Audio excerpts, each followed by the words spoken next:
Tudo me é lícito, mas nem tudo me convém. Isto é, eu posso fazer qualquer coisa, porque eu sou livre, mas eu não devo fazer qualquer coisa.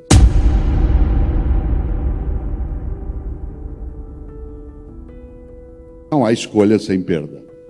Há pessoas que perdem a vida, a propriedade, o privilégio, perdem a liberdade, mas não perdem a decência. Perdem, inclusive, a capacidade de emprego naquela situação, mas não perdem aquilo que os cristãos, de maneira tão intensa, escrevem no Evangelho de Marcos. Se você tem uma Bíblia cristã, olhe um dia, uma coisa ética muito forte, em que, segundo os cristãos, Jesus teria dito: de nada adianta um homem ganhar o mundo se ele perder sua alma.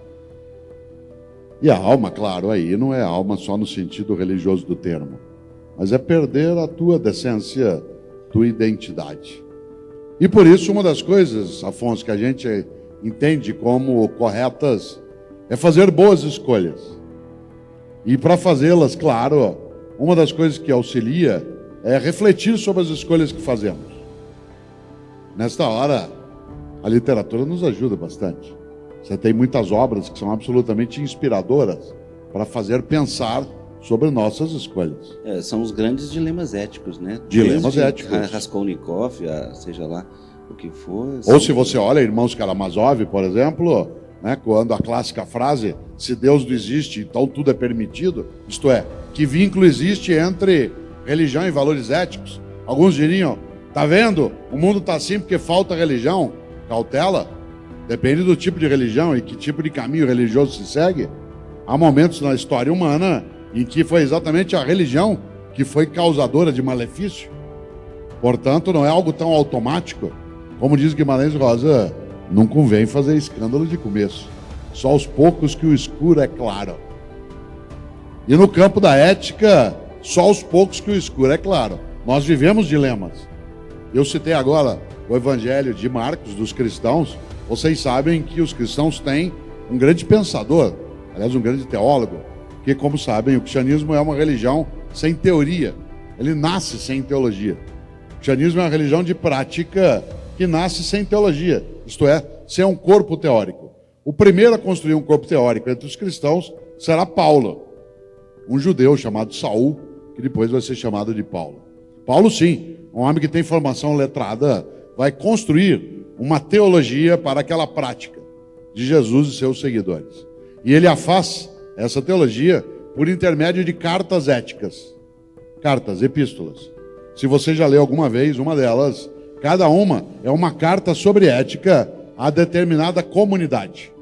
Aos cristãos da comunidade de Corinto, ou de Roma, ou de Tessalônia, ou de Éfeso, todas têm conteúdo ético.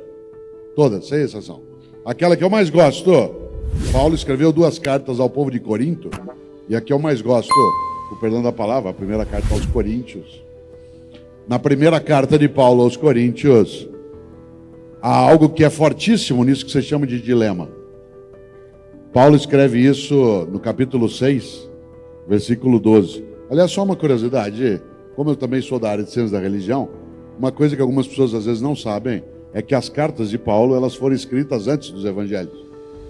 Embora na distribuição do texto, no livro, as cartas venham depois dos evangelhos, historicamente elas são anteriores aos evangelhos. Alguns dos evangelhos foram escritos 50, 60 anos depois das cartas de Paulo. Isso significa que são as cartas que influenciam parte do conteúdo. Já tinham sido lidos, né? Sim, eles influenciam parte do conteúdo dos evangelhos, inclusive na construção do evangelho de João, naquilo que traz um pouco mais de filosofia, para usar um termo mais comum. Pois bem, no capítulo 6, versículo 12, da primeira carta de Paulo aos Coríntios, há uma frase que tem a ver com um dilema, em que Paulo diz: tudo me é lícito, mas nem tudo me convém. Tudo me é lícito, mas nem tudo me convém. Isto é, eu posso fazer qualquer coisa, porque eu sou livre, mas eu não devo fazer qualquer coisa. O que é que eu não devo fazer? O que torna imunda a minha vida, o que mancha a minha trajetória, o que desonra a minha família, o que agride a minha comunidade. Tudo me é lícito, mas nem tudo me convém.